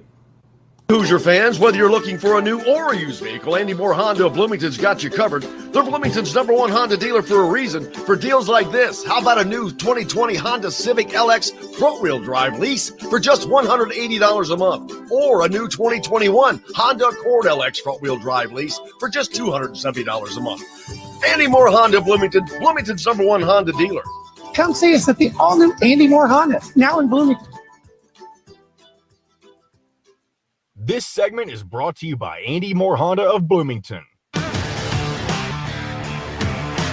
Now back to the Golf Club at Eagle Point Studios for more Indiana Sports Beat Radio with Jim Coyle, presented by Andy Moore Honda of Bloomington.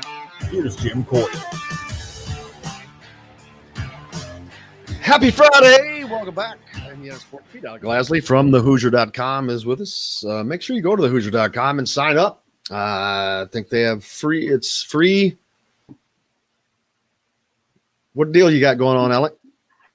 Yeah, it's through the end of the month here, free until middle of August. Premium content, like so definitely with $6-7 all bucks the, a month with all after the that, visits. it's nothing. Yeah, with all the visits coming up, it's definitely the time to do it. Had a question. What do you think the chances with Taylor for Indiana? Yeah. So before Roy Williams retired, was a strong Carolina lean. That definitely kind of brought some of the other teams back into the pack. He's only taken 3 official visits. Syracuse was his first one, then Carolina, and then Indiana. He's not planning on taking any more this summer, so those are going to be his 3. He's taken unofficials to Virginia Tech, Virginia. Obviously, he's from Charlottesville, so those are super close for him. I still think that one's a little bit more of a North Carolina lean at this point, but I wouldn't count out Indiana. The visit went really well. Everything that he's looking for out of a program is what he would get with Indiana, and that's kind of that role of play a couple positions on the perimeter, come in, be a shooter, be a playmaker, and be able to have an impact right away. And that's kind of what you look like at North Carolina as well. So those are the 2 that I would look at out of his group right now. Some questions about Logan Duncombe. Edward Briggs thinks that Duncombe's underrated. He dominated first last year at an AAU game, which he did. I haven't been able to watch Logan play any this year, so I don't know how his game has picked up, but I think that he's just gotten stronger and bigger. And when I did see him last year, he was aggressive. He's not afraid of contact. They were him and Trey Kaufman very different in that regard. Trey Kaufman does not want to contact; he wants to stay outside. Logan will get in there and battle. He needs to put on some more beef, which he will do as he gets in college. But I think he's going to be Can you imagine having him and Kyle Filipkowski, or is that? I mean, that's a nice 1-2 punch right there. Yeah, I mean, his biggest thing too is he's still extremely young for his age. He would be kind of right in that mold of a little bit of an older junior, rising senior, but he's very young for his grade, which is going to be a freshman in college. So his body is still developing. There's still a lot more room for growth there, but yeah, I think he's extremely underrated. He's not going to have a huge impact right away. His impact is definitely going to be felt more in practice, which is what we were talking about, and being able to kind of throw bodies around in there.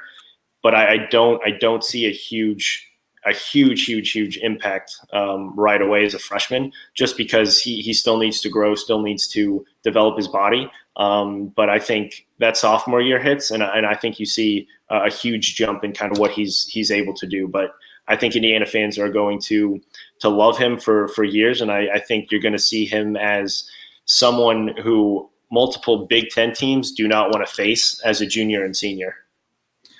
And we haven't even talked about Jalen Hooks yet. Jalen is scheduled to visit to Indiana on June 22nd. The Indianapolis Addicts product, a 6'7" wing.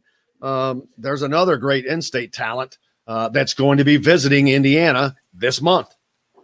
Yeah, him and Xavier Booker, both without Indiana offers, both Indiana guys. And those are two guys that Indiana is going to be hard after in the in-state class, both visiting next week as well. So I think both of those guys increase their stock significantly. Last week at the Pangos All-American camp out in Vegas. So I think those are two that you look at if you're looking to snatch any in-state kids. Those are definitely the two. I think Jalen Hooks is a little bit underrated. His biggest thing is he going to be a perimeter player or is he going to be a bigger guard? Because he has great playmaking ability, but if he's going to be a kind of lead guard, playmaking guard, he has to be able to get more of a consistent jumper. That's kind of been the biggest knock for him. But overall, he's extremely talented, extremely versatile, and I think that's why so many programs are after him right now.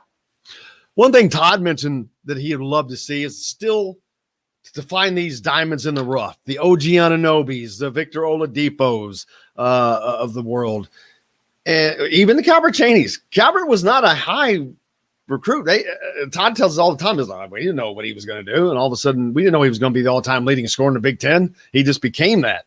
Who are some names out there, at least in the state here, that are possibly they're not getting a lot of attention, but man, Leland Walker, there's one. A kid's 5'10", can shoot the lights out.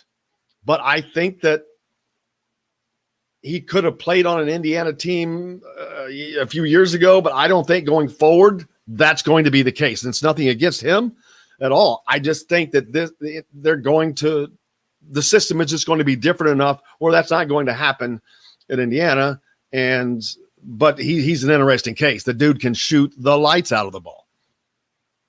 Yeah, I mean he's a tough competitor. The times that I've seen him play this spring, he's increased his stock dramatically. I think him along with Tayshawn Comer just picked up a Butler offer as well. Those are two guards in the state that both smaller guards, both really tough competitors, and both really good lead guards. It just, like you said, the way this Indiana team is going, that's why the staff decided not to continue the interest in both of those guards. The previous staff was definitely looking at them a lot more, even a guy like Braden Smith too. Just the different trajectory of what these guards and what this Indiana staff is really looking for, and that's bigger, more athletic, longer guards. Not to say that those guys aren't athletic, because they can jump out of the gym and they can do a lot of things that a lot of other taller guys can't.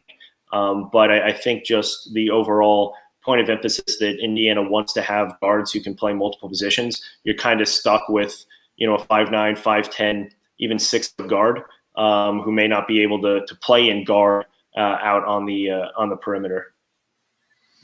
And anybody else? I mean, I mentioned Leland. Is there anybody else out there that you're thinking that you've seen that is kind of that you're surprised has not gotten a little more attention or an offer from someone of note? Yeah, I mean, it's really tough for the class of 22 just because they missed a whole summer. And it's really going to – you've got the guys who are taking up their spots with the COVID. Yeah, so it's – I feel really bad for that class just because they get the full either recruiting process or just the ability to be seen. The last summer is typically huge for that class, and they missed all of that. So that's just really difficult. There's going to be guys who fall through the cracks just like every year, but I think you're going to see more that fall through the cracks this year. But all in all, it's going to even itself out. You're going to have some guys who coaches take a chance on who don't make it, and some guys who don't, and then end up showing out wherever they go. But overall, I don't think there's any can't miss guys anymore in the 2022 class. 23 probably isn't as talented from top to bottom. You only have a few really talented guys there at the top. But we'll get to see them obviously a lot more this summer, and then what they can do as juniors next year for high school. And tomorrow night. RBO Sprint just points out, though, Michigan just took a 5'9" point guard last night. Now that's look what Mike Smith coming from Columbia. Look what he did for them last year. I'm not saying obviously that it can't work out, but exactly. you look at the whole grand scheme of things, and smaller guards have to be very, very, very good at one or two things, and those are outliers. Yeah, those are outliers. Mike Smith was a tremendous point guard. He was a very good scorer at the Ivy League level, averaged about 26, 25 points a game. Obviously, only averaged about 8 or 9 in, but he had a specific role. It was get the ball to those wings, get the ball to Hunter Dickerson, and get it pounded inside, and that's exactly what he did. So, not saying it can't work out, but yeah, Carson Edwards. But very, very specific role, which was score the ball, which you can do, but you look at what they did on the other end of the floor defensively, and that's where you kind of got to pick your poison. Do you want to let up a little bit on the defensive end because they can't guard and be that interchangeable guard that you want, or do you want them to go put up 20 points a game, which obviously can happen any given night for those guys? Let's see. Sounded like Taylor's mom is sharp as a tack with her basketball knowledge. What did I miss on that? She played basketball in college, so she knows what it's like. She's been on those recruiting visits with Justin Taylor, and she knows exactly kind of what to look for. She knows the game. She's very smart in that aspect of it. So her and Mike Woodson really connected on that. I talked to her briefly last night, but everything that Mike Woodson had to say kind of resonated with her. So Indiana again did a great job with that recruitment up to this point. Where did she go to school? It was a mid-major. I think William and Mary, could be wrong. I think if you get Mike Woodson in a room, and it doesn't matter if it's with a recruit, and this unusual. Most coaches will relate better to recruits or parents. I think you put Mike Woodson in a room, it doesn't matter. He's going to relate to both. He's going to be able to talk basketball in a way that they're going to be mesmerized, I think, because of his experiences, his knowledge, his wherewithal, his reach. And he's a parent. He's an adult. He can talk to the parents. He's been there. He knows the pitfalls, and he is just a straight shooter. I think recruiting is going to be one of the easier things for Mike Woodson. I don't think recruiting is going – I think it's going to be one of the easier things that he has to do because of who he is and his personality, his background, just everything that goes into what Mike Woodson is. But I think because of that, the recruiting aspect is going to be the easiest thing. Then you add the people that are behind him, like Dane Fife and his assistant coaches that are doing a great job. Recruiting is not going to be an issue at Indiana any longer. It's not. It has stopped being an issue. Right now, it's over. Just even though they've Tamar Bates, obviously the one high school recruit that they've landed with Mike Woodson, but I think you just look at the guys who they're getting on campus, and that just shows you that they're set up for success. Seth Trumbull, he's a guy who has an IU offer. I don't expect much out of that. I think that's a Michigan-North Carolina race. His brother, JP Tokuto, went to North Carolina. They're on that official visit right now. Had a great official visit to Michigan, too. I think those are the two teams to beat with that, with Trumbull. All right, brother. What you've got the 100 top 100 showcase tonight and tomorrow night. Tonight's the girls. Tomorrow night or tomorrow, the guys during the day. You're going to be there. The Hoosier.com will be there. Coaches will be there. I'm assuming the Indiana coach. The public cannot come. No, I saw that question earlier. No, it's not open to the public. But college coaches will be there. Who are you looking most forward to actually seeing? Or who, not just one, but who? Yeah, definitely Xavier Booker. I know Rob Cassidy talked a lot about him on Monday. He's blown up here over the last few weeks. Since he can kind of get on campus, he's picked up offers from Louisville, Ohio State, Purdue, basically everywhere where he's visiting, he's picking up an offer. I would expect the same to happen for Indiana when he visits next week. I would be shocked if he did not get an offer at that point.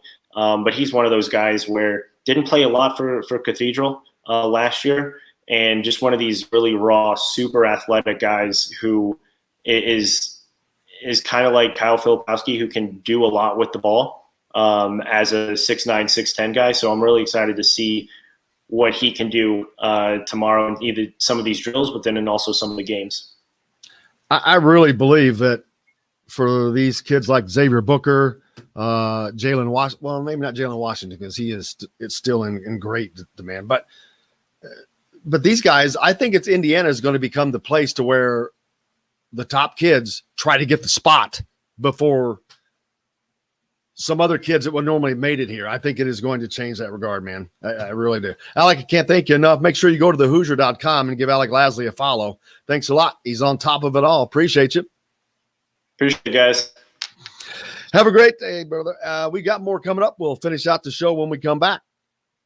We'll be right back to the Golf Club at Eagle Point Studios for more Indiana Sports Beat Radio with Jim Coyle, presented by Andy Moore Honda of Bloomington. Hey, Hoosier fans, whether you're looking. All right. Little Dickie V and you. Cool. Wait, do you want my camera on? Is that what you mean? Yes. Okay, let me go ahead and get that then. Well, you don't have to turn it on if it's whatever you want. No, that's well. The people get to see John the That's producer. right. Well, that's right. We'll let them see John the producer for the first You ought to start wearing something goofy besides your face. What do you mean? I'm being silly.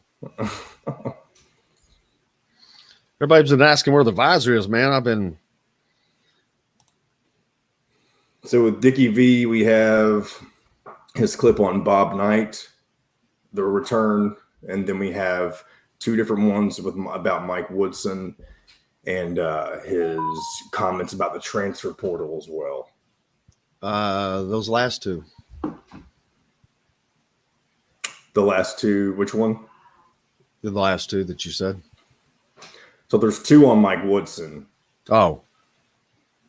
One of them he's talking about good things about Mike Woodson, and then the other end is he's talking about yeah, if he doesn't win or that crap, that's not. Yeah, that stuff. Don't want that one. No, that's not going to be the case, Dickie V. I'll go ahead and delete that one so I don't accidentally click on it. Not going to be the case, man.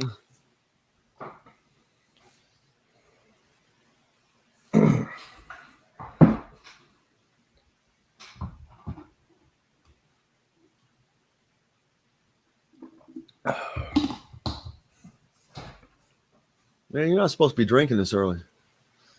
Got that vodka going? I tell you what, last night I had a non-flavored White Claw. It doesn't have any of the regular flavors in them, and it tastes like battery. Did you put your dress on? Absolutely not.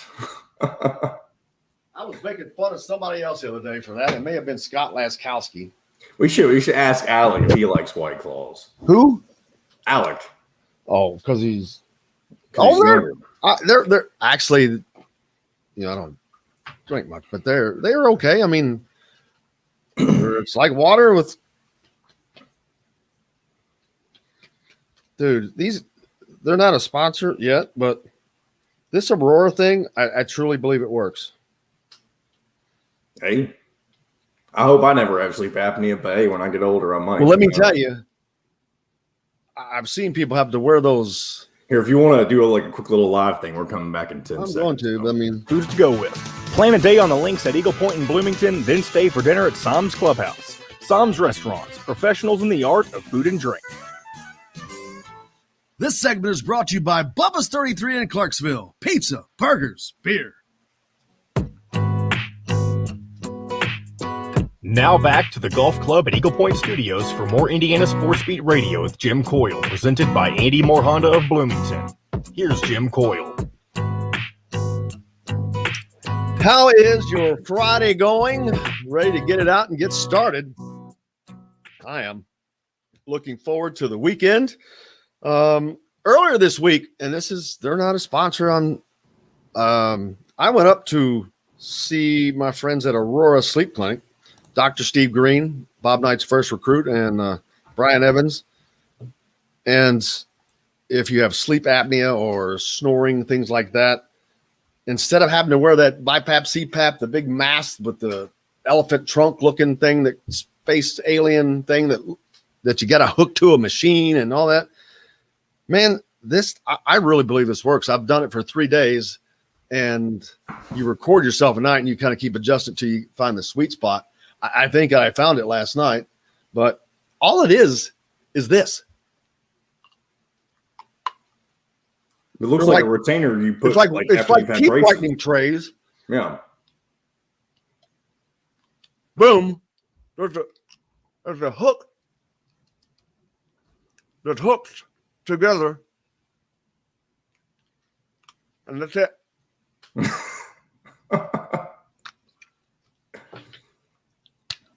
That's it. Seriously. And use this recording device to record overnight. It picks up the sound. First night I heard, second night I heard. Last night I didn't hear a thing because I keep adjusting down a little bit. And I'm like, you got to be kidding me. I've not been diagnosed with sleep apnea. You have to do this complete sleep study, but I know that I have it because I've had doctor friends that we've been on vacation together tell me I do. So, wow, that is.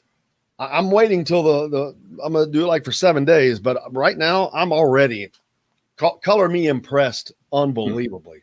That's a game changer, but I'll keep you informed on that.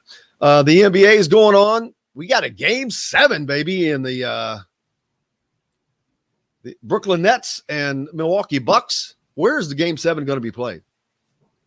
I would assume, I would say probably the Milwaukee Bucks if they're the higher seed. I honestly don't pay too much attention to the NBA playoffs, but yeah, I don't know who's seeded where, but the Nets 104-89 lost last night to the Bucks. James Harden stole the ball from Giannis Antetokounmpo and had nothing but open court in front of him. He elected not to take it. He played smart. That's unusual. He's playing to win, man. He's playing to win. It's time to watch the NBA now. They get fun. These games get fun. Mm-hmm. I don't have a dog in the fight, but you don't have LeBron James. Kevin Durant's probably the biggest name playing right now, I guess. Yep, I would say so. And we're long past the days of when the Pacers were a team that was to be reckoned with in the playoffs with Paul George and Roy Hibbert. It's been a while since Indiana fans have been able to enjoy stuff like that. So, let's see. I was looking over the comments, make sure I didn't miss any of those. Let's see what else is happening. Kemba Walker traded to Oklahoma City. Yada yada. Nothing of great importance. The U.S. Open. How about that going on? Phil got screwed up yesterday by cell phone cameras. 3 times. Three times he had to ask that someone turn their cell phone camera off. It is stupid. That is dumb. I mean, if you're going to take a picture, you better have the damn sound off, which I have my sound off all the time. Why do I want to? If I'm taking a picture, I don't want this. That's the dumbest thing in the world. And why would you do that at a freaking golf course? Yeah, those golfers, they need silence. They need to have the utmost focus for their shots and stuff like that. So yeah, that could be pretty aggravating, I'm sure. Let's see. Right now, your leader, Mr. Henley. Wow, he's the only American at the top. Whatever happened to Rory McIlroy? He went back to Mars. The US Open. He was sent back. He was deported back to Ireland. Louis Oosthuizen in second. Cabrera Bello. Man, Bryce Koepka tied for 6th. He's the nearest American. Xander Schauffele. They're both 2 under. The U.S. Open is every year the hardest. It's like playing the Donald Ross course. Mm-hmm. Maybe tougher. The greens, they just set these up. Robert McIlroy is tied for 11th. Is that who you asked me about? Yeah, that's not too good, I would say. Nah, he's only 3 shots back. Oh, so everybody's pretty close in the field. Then it's not like it's the beginning though. You got 2 leaders at 4 under. You got 3 guys at 3 under. Couple of guys at 2 under. Oh, they're playing. Some of these guys are playing right now, though. It's on. It goes all day. But, yeah, they're relatively close. No one is – you're not going to see at the U.S. Open, you're not going to see 19 under. That does not happen. Not at the U.S. Open. I'd always heard that the Open Championship, the British Open, was the most difficult of the 4 Grand Slams. So, in your opinion, I'm not saying that it's not because I've never – that's over on those – courses, the links courses, the wind, all that, the heather, that's a whole different type of deal, especially with the weather. The weather can change that. They set these courses up to be, it's with the U.S. Open, it's the course that is set up so difficult. With the Open, a lot of times the course is difficult, but the weather can just make it horrific. It's tough in those conditions. But that's probably the U.S. Open is just set up the course-wise to be hard as hell. Help that I don't need. I hope everyone's planning on having a great weekend up in Bloomington. You got Taste of Bloomington going on. I talked about the Top 100 Showcase tonight in Indianapolis for the women, tomorrow for the men. So, or during the day or both times, that's going on. And festivals, it's kind of life is milking back to normal, man. And it just feels good. It's just easy to slip in those like a pair of old slippers. Mm-hmm. Yeah, being down in Louisville, I'm looking forward to going to Louder Than Life here. I know that's not this summer, but it's a rock festival I've had on my bucket list for quite some time, and looking forward to going to that this fall in September. Who's performing there? The day I'm going, we got Korn, Stained, and Cypress Hill, a couple of old groups, but I'm a big fan of Stained, so I think that'll be old rocker. Old rocker. Hope everyone else is planning on having a great weekend, a safe weekend. I'm going to play some golf. I'm going to be like Todd. I'm going to play a little golf tomorrow, but we've got that Top 100 Showcase. Actually heading out today to play with Rich Nairn from Andy Moore Honda. Looking forward to that. Ooh. And Bob Kravitz is going to join us. So I'll see Mr. Bobby today as well. Get beat up at the Donald Ross course. That's what happens there. Playing that course is like punching in to work. And I don't mean that. And I don't mean that as it's man. And if it's a warm day like today, you are going to know it. But that's okay. It could be worse, right? Oh, yeah. Especially because I'm sure the humidity will come back up. I'm not sure how it is up there in central Indiana or south central Indiana, but the humidity down in Louisville can get ridiculous. I can tell you the prize fund will not be $12.5 million, which is what it is at the U.S. Open. I want to see where's our boy Mr. Big Boy, Bryson DeChambeau. Man, where is DeChambeau? Was hoping to get a who is it that he's got the deal going on with? David Johnson? I knew. Dustin Johnson? Is it Dustin Johnson? He's they've got a little it's Koepka. No, it's Bryce Koepka, and he was tied for 6th at 2 under, so I don't even see what's his name? What I just said. Who did I just say I was talking about? DeChambeau. DeChambeau. Man, I don't even see him on the freaking leaderboard. Where in there? Man, there he is. He's tied for 58th. So he's nowhere near, but at 2 over. So he's had a rough start. Yeah, and that's a 4-stroke difference between him and Koepka. I don't think you can catch him at the U.S. Open, but who knows? Just takes a couple either way. But it was great to see those guys match up. They don't like each other. They've been having a Twitter beef. I hope everybody's planning on having a great weekend. Almost said holiday weekend. It feels like a holiday weekend for some reason.